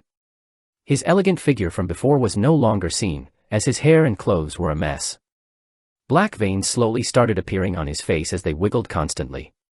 His muscles spasmed continuously and his body enlarged into a hideous-looking creature. Qua. Hastily touching his face, Elijah screamed. His eyes, which were now a deep shade of red, stared at Amanda, who was helplessly lying down on the floor. How dare you! Screaming at the top of his lungs, Elijah moved towards Amanda. He was in a state of pure rage. Completely forgetting about his mission, he headed towards Amanda, preparing to kill her. However, before he could do that, his body stopped moving. No, it refused to move. Shua. Spurt. Spitting a large amount of blood, Elijah looked below him where a black sword pierced his heart. It all happened so fast that he had no time to react. Turning around, he could see 2 emotionless eyes staring at him. He who should have been battered to the point of being unable to move was looking at him with eyes that seemed to look straight into his soul. YKHOU. Hao. Checkmate. Thud. Those were the last words Elijah heard before his body slumped on the ground lifeless. Gulp. Taking out a potion, Ren instantly drank it. Soon, at a speed visible to the naked eye, all the bruises on his face disappeared. Stabbing Elijah's corpse a couple of times, Ren slowly walked in Amanda's direction. Right now she was looking at Ren in shock. Though she didn't see clearly, she managed to see the moment when he pierced Elijah in the hearth. Fast, too fast. All she saw was Elijah's eyes staring at the sword stabbed in his body in disbelief. Looking at Ren, who was walking in her direction, Amanda instinctively moved back, but as soon as she tried to lift her body she fell to the ground. She had no more energy left. Soon he was in front of her. His emotionless eyes looked down on her. She looked back, and the hall soon enveloped in silence. Forget what you saw. Those were the last words she heard before she felt a tap on the back of her neck. Soon darkness enveloped her mind as she passed out on the ground. After making sure Amanda was knocked unconscious, Ren took 4 arrows from her quiver and walked back to where Elijah's corpse was. Spurt. Spurt. Spurt. Spurt. Stabbing each arrow in his body, Ren made sure they each stabbed exactly where his sword stabbed Elijah. After making sure there were no traces of what he had done left, Ren walked a bit further away from where Elijah's corpse was, fixed his clothes and hair, and forcefully knocked himself unconscious. Thud. As his eyes slowly lost consciousness and the effects of Monarch's indifference wore off, a small smile appeared on his face. Not bad. The Author's POV. Chapter 48, A Not-So-Joyous Afterparty, 4. Spurt. Matriarch. Splurting black blood on the ground, inside of a dim light room, an enchanting figure clenched her heart. A black silhouette appeared next to the matriarch, who had just splurted black blood on the ground and hastily helped her sit on her throne. Though her breath was weak, her presence remained majestic as the servant did not dare utter a single word. Gripping the armrest of her throne, the matriarch, whose figure was now incomparably pale, said, "He failed." Crack. Crack. Tightening her grip on the armrest, cracks started appearing on the throne as a red glow started emanating from the matriarch's figure. Fortunately, because he was much weaker than me, his death has only cost me a small internal injury. Hearing what the matriarch had said, the servant worriedly asked, "How long do you need to recuperate?" "I should be healed in about a year's time." Turning her head to the servant that was next to her, she coldly ordered, "Get someone to send me all of the information regarding the incident that Elijah was responsible for." "Yes, Mother Matriarch."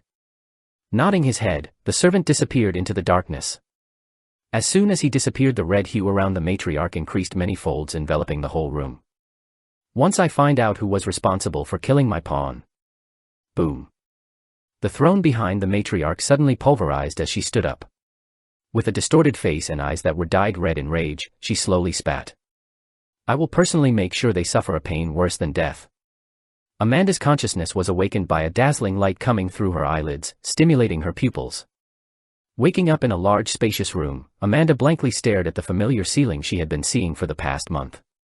Lightly lifting her head, Amanda stared at her room. The room was large, and besides her, there was a massive bookshelf filled to the brim with books. A large desk stood in the right corner of the room. On it, a white desk lamp sat on the right corner of the desk with books neatly piled around it. The room had a nice woody, tranquil feeling around it that could calm anyone who was in it. The sunlight directly entered the room from the large windows around the room, brightening the surroundings. Before entering the academy, because of her outstanding results, she was asked by the academy how she wanted to design the room, and this was the outcome. The tranquility and silence in the room calmed her mind. Ugh! Touching her head, she felt a strong headache whenever she tried remembering what had happened the night prior. It felt as if her head was being split into two. The last thing she remembered was seeing two emotionless eyes staring at her. Recalling the young man that was responsible for killing Elijah, Amanda's head was filled with questions. Although she had never paid much attention to him, she still did observe him from time to time like all of her classmates.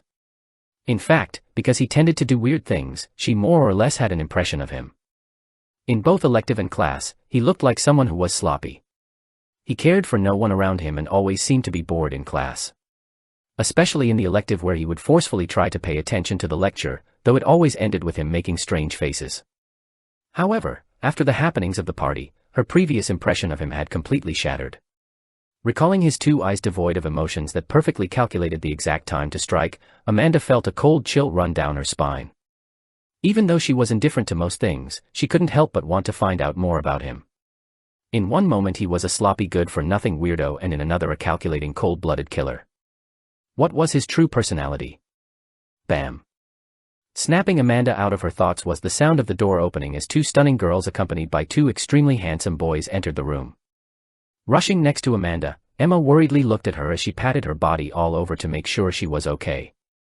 Amanda, I saw on the news about what had happened, are you okay? Nodding her head slightly, she looked at the four individuals that had entered her room. Jean, Kevin, Melissa, and Emma. Though she didn't show it on her face, seeing that they had come to visit her, Amanda felt a little warmth in her heart. Interrupting Emma, who was all over Amanda, Kevin spoke.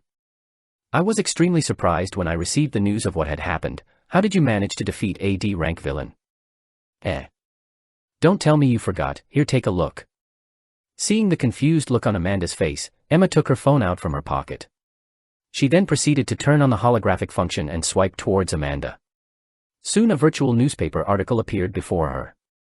At 10:22 p.m. in Ashton City, D-rank villain who had infiltrated Top Human Academy, Locke, attempted to kill more than 50 students.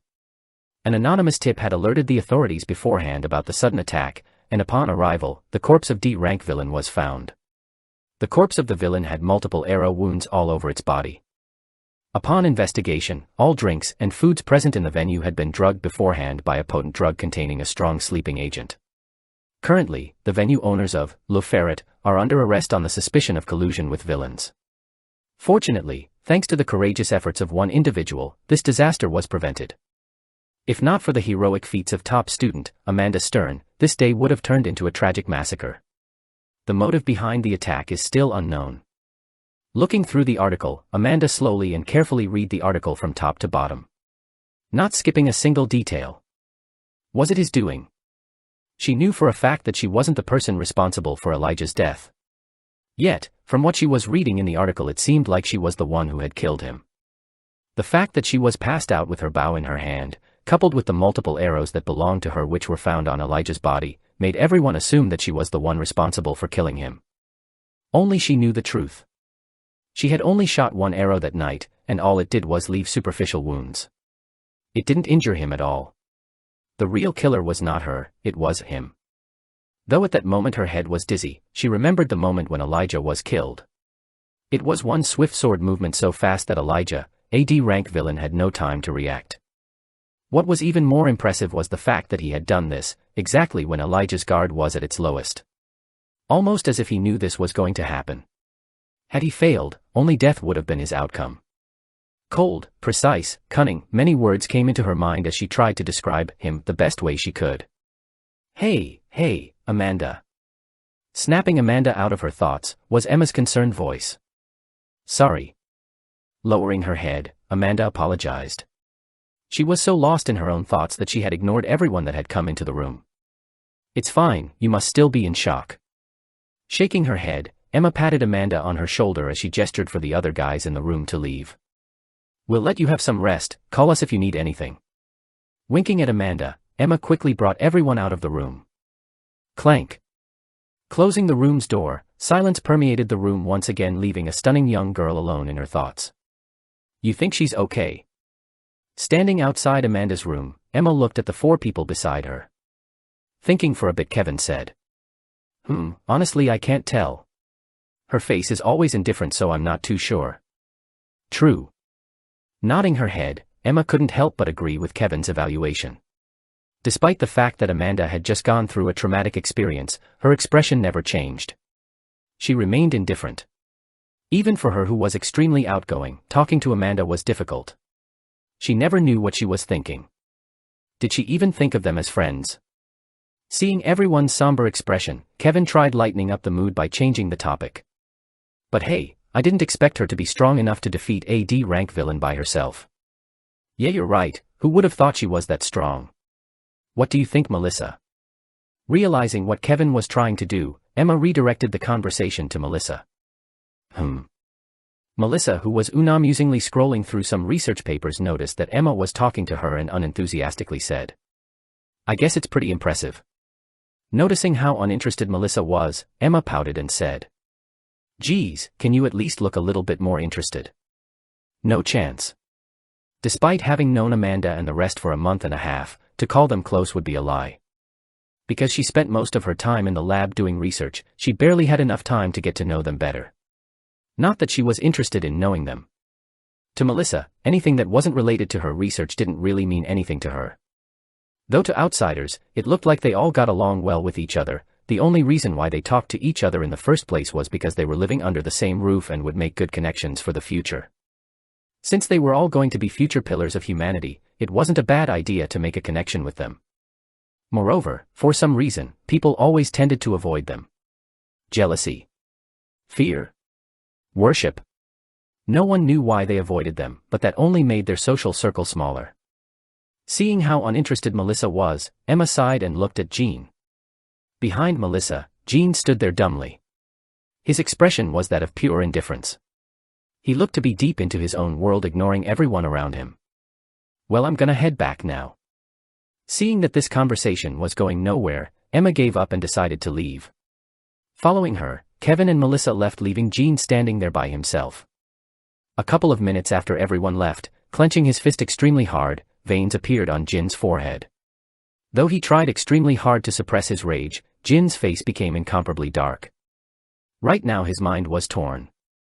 Not only Kevin was stronger than him, but Amanda too. No matter how many times he tried to visualize it in his mind, killing a less than D-ranked villain was impossible for the current him. Though people assumed that he was ranked 3rd because of his status and talent, no one knew how much he worked for his rank. He had come to the lock thinking that he was going to be the highest ranking first year, yet when the results came out he was ranked 3rd. Moreover, the gap between him and the first place, Kevin, was absurdly high. His failure to come first was also emphasized by his family, who had high hopes for him. He was in total shock. He understood Melissa. Her academic achievement was so absurdly high that it managed to propel her to 2nd place. He was fine with that, but Kevin, someone that no one knew about prior to entering the lock. It was a heavy blow to his immense pride. The pride of having grown up thinking that he was the best among the younger generation. Despite his failure, Jean did not let rage cloud his mind. Though he disliked Kevin, he looked at him more like an obstacle to surpass rather than an enemy. To try and bridge the gap between himself and Kevin, Jean trained 3 times harder than he had done previously, and just when he had thought he managed to bridge the gap between them, Amanda killed a less than D-ranked villain. This news came as a shock for him, and even now that a day had passed he still couldn't stop thinking about it. Because Amanda's father was the guild master of the first-ranking guild in the world, Demon Hunter, and his father was the greatest shareholder of the second-ranked guild, Starlight Guild, he had known Amanda since young. Since birth, because of the rivalry between the two guilds, he had been continuously compared to her. He took great pride in the fact that he had gotten a higher rank than her when he enrolled in the lock. His father also took great pride in that as he praised him endlessly, further feeding his ego. He had managed to suppress the Demon Hunter guild rising momentum. Yet this sense of accomplishment all seemed to be a lie. The more he stayed here, the more he realized how normal he was. He had been showered with praises since young. He became arrogant, but he managed to back his arrogance. He was the best. Was he? What am I? Staring at the long dark corridor, Gene was lost in his own thoughts. A seed of inferiority slowly started implanting itself inside of his mind. The author's POV. Chapter 49, Aftermath, 1. A couple of days had passed since the party, but news of what had transpired during the party spread throughout the whole academy like wildfire. It was to the point that pretty much everyone knew what had happened. Currently, I was laying on my bed staring at the white ceiling of my room. Lost in my own thoughts. I thought that since I didn't directly participate in the main plotline of the story that the future wouldn't change. I thought I had full control of my memories, so I decided to take advantage of them and help myself to some of the benefits whilst also trying to not affect the plotline. But I was wrong. No matter how small the change was, once it began, there was no stopping it. It suddenly hit me. One little change could cause massive changes to the whole story. It was like a domino chain. Regardless of how small the force was, once the first domino fell, like a chain reaction all the dominoes fell apart. I was naive, no. I was arrogant. Because of my arrogance, the plotline started changing. In a way that I was losing control of the advantage that I had as the author. The event between Elijah and Amanda should have never happened this early in the novel. Somehow my actions had affected the novel. Despite me repeating to myself that everything was going to be fine, I was simply lying to myself. I couldn't deny something that happened right before my eyes. I couldn't deny that my existence itself had changed the plotline. I fundamentally needed to change the way I was thinking. But how? Do I actively interact with the protagonists or keep myself in the shadows as I did before? I was lost. Ring. Snapping me from my thoughts was the sound of my cell phone ringing. Turning it on, I looked at the notification that showed up. Amanda Stern single-handedly defeats D-rank villain that had infiltrated the academy and posed as Elijah Turner. She had been AWA. It seems like the news was already starting to spread outside of the academy. During these past few days, Amanda managed to cement herself as one of the foremost geniuses in our generation. Ice Queen, Bao Goddess, Villain Killer, all sort of nicknames started circulating around the academy as everyone started paying attention to her. The reason for such attention was because she single-handedly defeated a less than D-rank villain despite only being in the early stages of E rank. A genius amongst geniuses. After the incident, she was now being compared to the likes of Kevin in terms of raw talent. Turning off my phone, I gave myself a pat on the back. It seems like I managed to cover my traces quite well as nothing was mentioned regarding me. It also seems that Thomas covered for me, preventing anyone from finding out that I was responsible for tipping them about the incident. Looks like I owe him one. Fortunately, apart from the small loophole, with the facts pointing towards Amanda, my daily life returned to what it was before. Well, that was how it was supposed to be like, but... After changing and heading to my classroom, I noticed two eyes deeply staring at me from the left side of the classroom. Awkwardly smiling, I lightly waved in Amanda's direction. I was hoping she would take the hint and leave me alone, but it seemed that my action only further increased the intensity of her stare. Does she perhaps have a grudge against me for putting her in the spotlight? I thought as I tried my best to look at the front, ignoring her piercing stare. It was plausible. Because of my action, the whole world was now paying attention to her. If something like this happened to me, I too would have held a grudge against myself. Sometimes fame was more of a curse than a blessing. Or did she perhaps misunderstand something regarding my strength? Now that I thought about it. She probably thought that I was someone who was hiding his strength. She was not wrong about that, but looking back at the event, she probably has a misconception about the true extent of my abilities. Though I did in fact kill a less than D rank villain, many factors had come to play in me defeating him. If she had not distracted him with her last-ditch attack, and if Elijah didn't underestimate me added with me having Monarch's Indifference, I would have never been able to kill Elijah. Me killing Elijah was something that many factors combined together helped me achieve. It wasn't something I could ever hope to achieve again. But, there were no what-ifs in this world, and thus I was now stuck with Amanda thinking I was some sort of genius that was comparable to the likes of Kevin. This was honestly problematic. As I was lamenting at how Amanda probably misunderstood me, Melissa, who was sitting 3 rows behind Amanda, noticed her weird behavior and looked in the direction she was looking at. Soon her eyes paused on me. Raising her brow, Melissa rubbed her eyes a couple of times before making sure that Amanda was indeed looking at me. At first, she clicked her tongue, then suddenly a smirk appeared on her face. I instantly felt an ominous premonition. Just now, she did her signature smile. The smile signaled that she was onto something. Can I start crying already? This was why I didn't want to interact with her. Not only was she a sadistic girl who took pleasure in others' suffering, but she was the type to repay grudges many times fold. On the bright side, no one noticed the interaction that had just occurred. Emma and Kevin were currently busy talking with Miss Donna, and Jean was at the front of the classroom unusually quiet. If the fact that the class loner suddenly interacted with the 2 most beautiful girls in the academy was to spread, I could already start planning my funeral. The sheer amount of admirers those 2 have could probably fill 25 football fields. It was that ridiculous. Okay, class is starting, please be seated everyone. Looking at the clock and seeing that it was time for class to start, Donna dismissed everyone that was in the front of the class and headed for the podium. Quiet please. Gesturing for the class to quiet down, Donna lightly raised her palm. Soon everyone stopped talking. Seeing how everyone shut up as soon as Donna spoke, I couldn't help but admire her even more. The degree of control she had over the class was quite impressive. With just a few words and gestures she managed to shut the whole class up. It may have something to do with the art she practices, but her natural charisma was not to be dismissed either. She just had this charm around her that made any man or woman follow whatever she said. Today we will select the groups you will be split into during our trip to Hallberg. Oh crap, forgot this was happening. Was too caught up with the Amanda thing that I had completely forgotten we had a class trip in about a week's time. I honestly didn't want to go. Please come to the front of the class and collect your ticket. Not caring about my predicament, Donna took a large box and put it in front of the podium. I'll call your name one by one in ascending order. Taking her register, Donna continued. You are to take 1 ticket and that will be your group for the week that you will be in Hallberg. Now let's start. Rank 1, Kevin Voss. Hearing his name being called, Kevin stood up and headed to where Donna was. Here. Yes, take a ticket and go back to your seat. Listening to Donna, Kevin reached his hand into the box and took a ticket. Instantly everyone's attention was drawn towards him. They were all curious about his group number.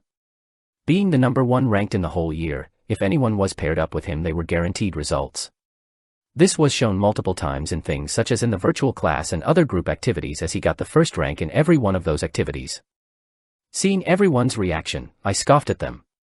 Do you think that by freeloading on Kevin you will get a good grade? Hate to break it to you, but this time you'll come back disappointed as an incident will prevent him from completing whatever he was supposed to do in Hallberg. Looking at his number, Kevin remained silent for a second before going back to his seat. To everyone's disappointment, he didn't show what group number he got. Well, that rule didn't apply to me who knew exactly what he got. His group was Group 7, and if I'm not wrong Melissa would end up being in the same group as him. Next, Melissa Hall. Standing up, Melissa walked to the podium and took a ticket. Briefly glancing at the ticket, Melissa walked back to her seat. The stares were just as intense as when Kevin had come up. This time it wasn't because of her ability, but more because of how beautiful she was. Next, Jean Horton. Next, Rendover. Finally. After who knows how long, my turn had finally come. Since everyone had gotten their ticket, most people ignored me. No one really cared about me, so I didn't feel any eyes on me. Is what I wanted to say, but I found 2 sets of eyes focusing on me. Trying my best to ignore them, my mouth and brows twitched a couple of times. Without even glancing at me, Donna coldly said, "Take your ticket and leave." Trying to hide my bitterness at Donna's overly harsh tone, I reached out into the box and took a ticket. As soon as my hand was inside of the box I secretly channeled some of my mana into it. Though Melissa tried to hide it well, the small spell she cast inside of the box didn't escape my eyes.